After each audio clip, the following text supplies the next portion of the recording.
You may be right. Okay, well, great. Okay, so how this will work is you'll each have 2 minutes to introduce yourself. During your introduction, please describe the area that you represent, as well as your priorities and why you're running. So the area you represent and why you're running, you have 2 minutes for that, and then we'll get into some questions with 2-minute maximum for response. So we'll start here with the 87th and with Jessica St. Clair. Hi, good afternoon. My name is Jessica St. Clair. Oh, is it on? Whoops. Go. My name is Jessica St. Clair. House District 87 is the middle part of Cumberland County. It's all of Silver Spring Township, Upper Allen. It has parts of South Middleton, Monroe, and Mount Holly Springs. I'm a mom with kids, and my kids go to South Middleton schools. I'm a part-time biology professor at HAC. I grew up right here in central Pennsylvania, and my family sometimes needed public assistance to be able to put food on the table. But that didn't matter. A little over a year ago, when I was lying in bed and scrolling on my phone, I was reading and catching up on the day, and I saw an email from our district superintendent that a gun had come through Boiling Springs High School. As a mom, I froze. Do I send my kid to school the next day? And I know other parents have experienced this too. But within a few months of that, there was a vote in the House. It was regarding untraceable ghost guns with no serial numbers and no background checks. Our representative voted no to tracking these guns. So for some people, this is politics, but for me, it's personal.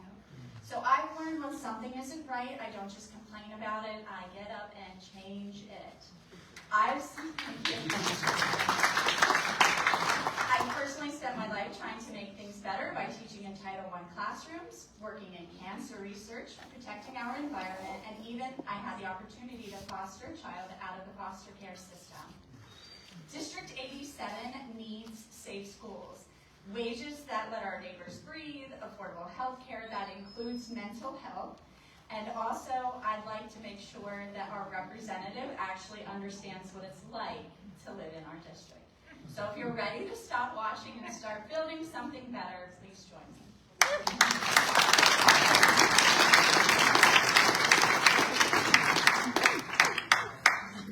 It's me. Okay. All right. Hi, it's Sara Agerton. Thank you all for coming back. I'd like to say third time's a charm. So,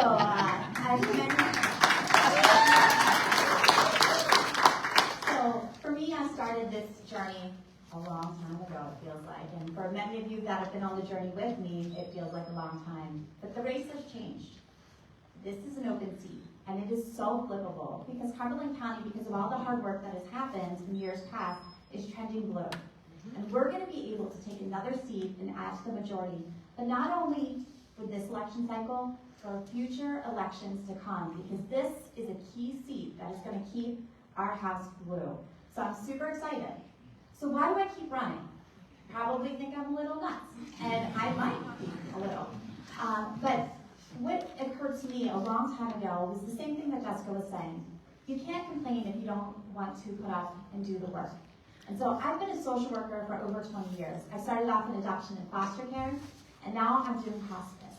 And what I have seen in my journey is that people struggle to live every day. This is not a new phenomenon. We talk about affordability, but the reality is that the working families have been under attack for a long time. So the things that I hope to take to the House is to really refocus, looking at accessible and affordable health care. You know, I serve as a board member for one of our local clinics. So many people don't have options. They make sacrifices on their care. I also want to make sure that we're funding our education. Every child should have a level playing field. And of course, I want to give back to our environment because we aren't doing a very good job. I have a proven track record as a second-term elected official in Mechanicsburg, so I can't wait to win this seat. And in November, y'all invited to my party.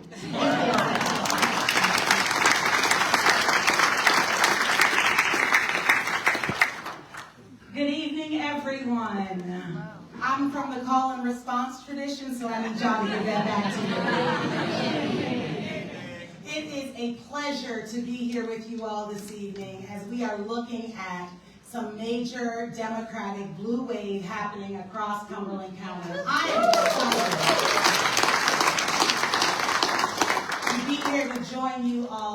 that effort. So my name is TaWanda Stallworth. I'm a very proud 7th generation Carlilian. I am eager to replace Barb Line in the 100. This race is not politics as usual for me. This race is very personal.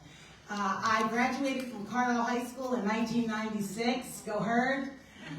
And then later on in life, I went and got a Bachelor of Science in Organizational Behavior and Applied Psychology from Albright College, and a Master of Divinity from Lancaster Theological Seminary. No way. But here's what's most important for me. We have a real opportunity to do something amazing in the 199th. The last Democrat that held that seat was a man by the name of John Bruges.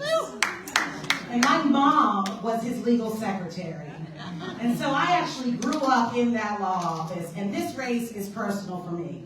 Because I've had such a storied life, one that we'd rather not talk about, because it's embarrassing to talk about being injustice impacted and being incarcerated and being in abusive relationships. But I put the grit, the determination, and the resilience to rebuild my own life. And because I've done that, I have a blueprint for what it takes to restore a community, to restore the 199th, and to bring opportunity and access back to Cumberland County, because we deserve better. Excited for you all to join this movement. Let's get to work.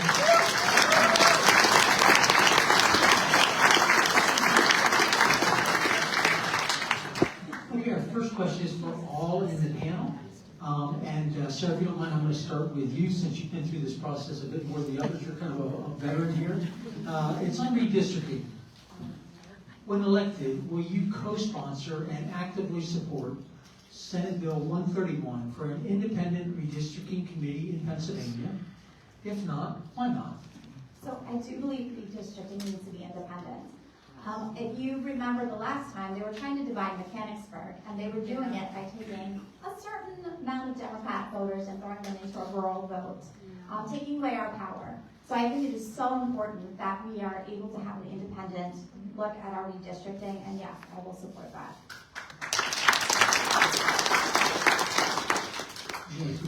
Yeah, sure. First of all, look at these 3 ladies up here asking.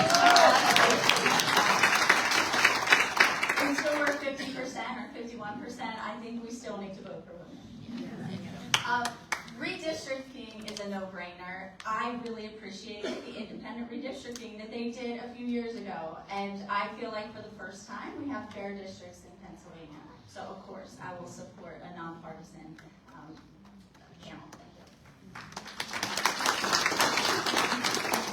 Independent redistricting, absolutely. I mean, if we follow the way that demographics have shifted naturally, then this goes the way that it's supposed to go, right?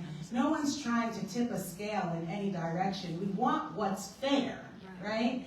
And unfortunately, we live in a time where, according to some socio-political ideologies out there, fair feels like it's restrictive.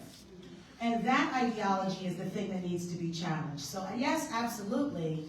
And then let's talk about what fair means, because fair is always going to feel like regressive or repression to people who are used to privilege.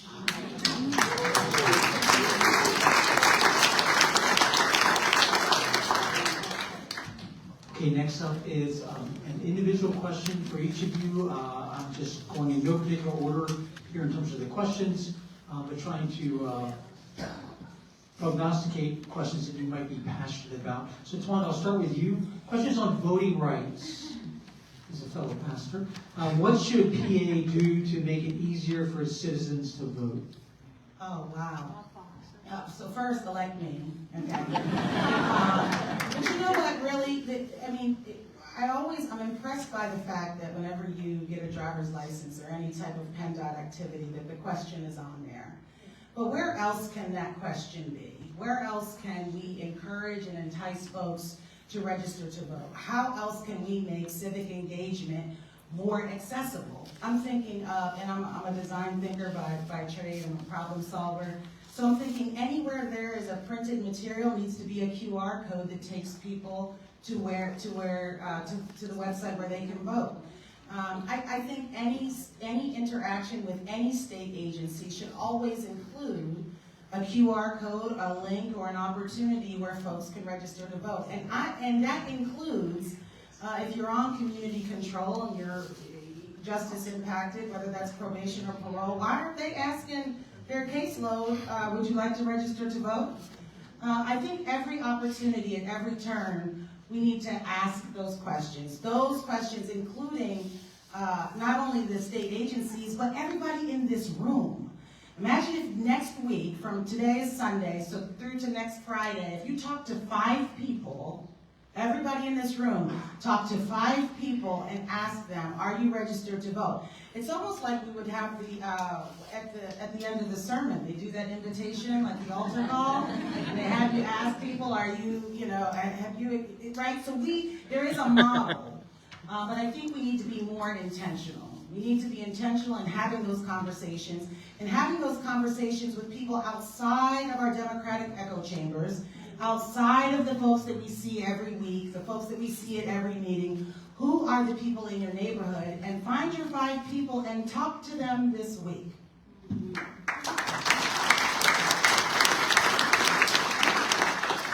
Next question will go to you, Jessica. And the subject is charter school reform. What should be done to make charter schools more accountable? And what should be done to reduce the impact on public school budgets? And do you support Governor Shapiro's efforts to increase education funding? Thank you. As an educator, I've worked in science education 6 to 12, and now I'm in a publicly funded school at HAC. So I'm very familiar with this question, so I appreciate it.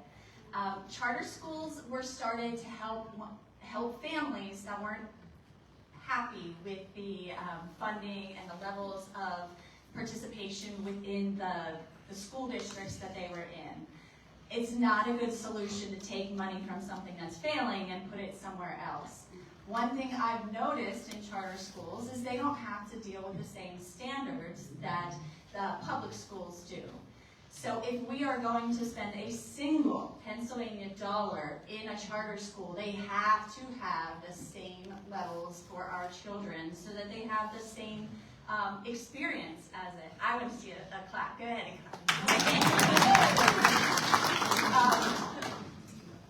I'm not going to say no parochial schools. I'm not going to say things like that. But I really think no matter who is getting a Pennsylvania dollar, it should come with standards that are with it. And while we're at it, it's PSSA time right now. And those of my educators in here, there is so much time spent on these testing, and it changes every 5 to 10 years, and it's hard for teachers. It sucks. If we have PSSAs in our state schools, we should have something similar in our charter schools. Thank you.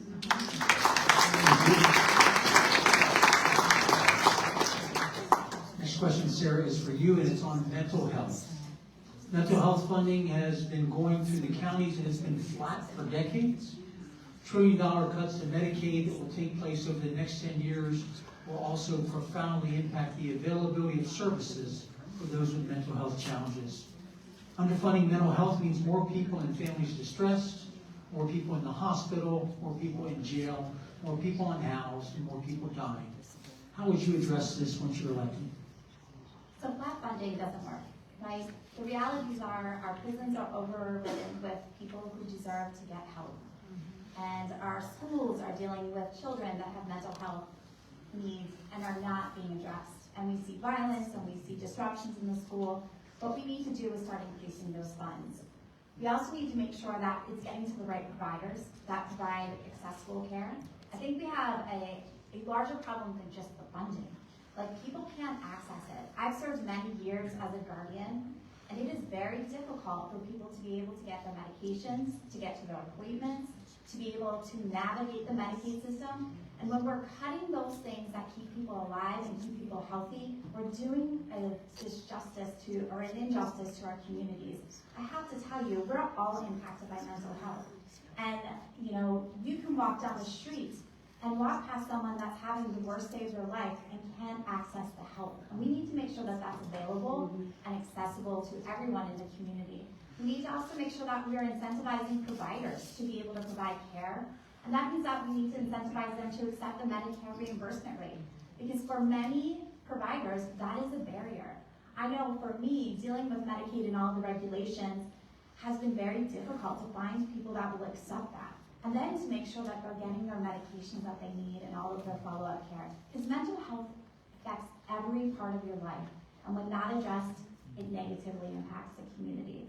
So I will fight for increased funding for mental health services. I will fight for increased expansion of Medicaid because it's so valuable to our community. Thank you for asking that question.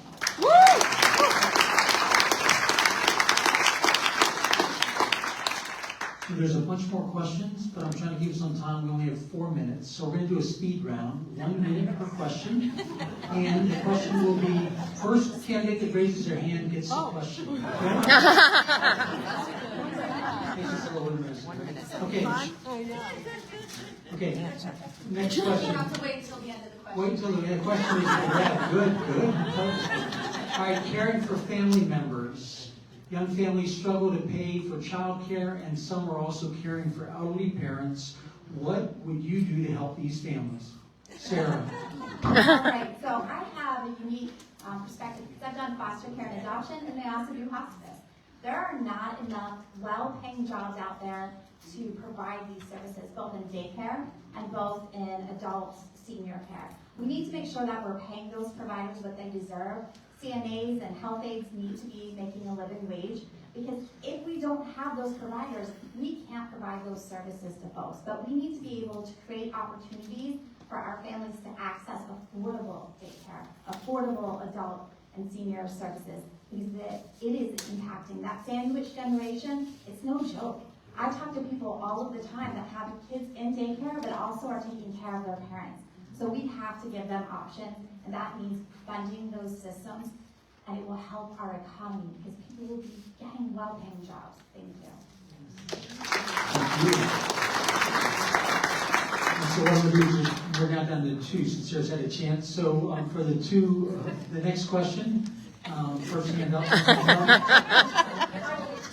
It's on data centers. What is your position? She has it in her district, and it affects me too, but you go ahead. Okay. Question. You can both do it if you want. Just keep it down to a minute. How about that? How about if we do both of them, we can each do both of them and get 30 seconds. 30 seconds each. Okay, here we go. Data centers. What is your position on electric utility rate increases for transmission Moratorium. and distribution needs to service data centers? And should data centers be responsible for their own electricity costs? Go ahead, TaWanda. Absolutely. Data centers should be 1,000% responsible for all of their costs. But here's the thing, 30 seconds. In Middlesex Township, we have data centers that are coming in, and folks don't want them. And this is a very, it's a complex and complicated issue. But really what needs to happen is there does need to be some involvement from the state. We need a moratorium on the state level, at least until we can get this thing figured out. So it's moratorium, and if Barb Lime says anything other than that, she's doing a disservice to her constituency.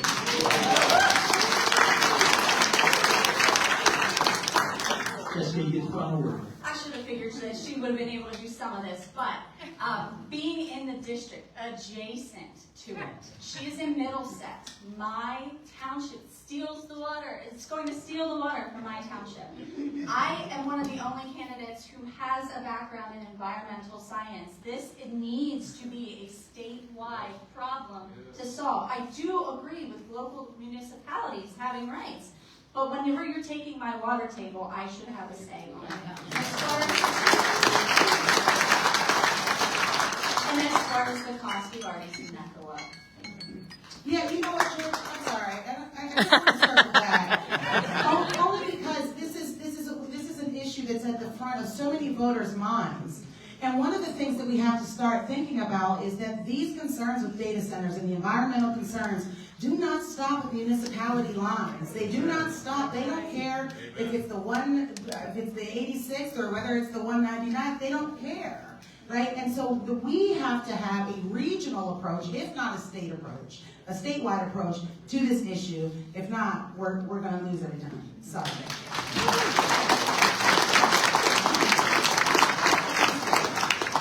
Let's hear it one more time for these students.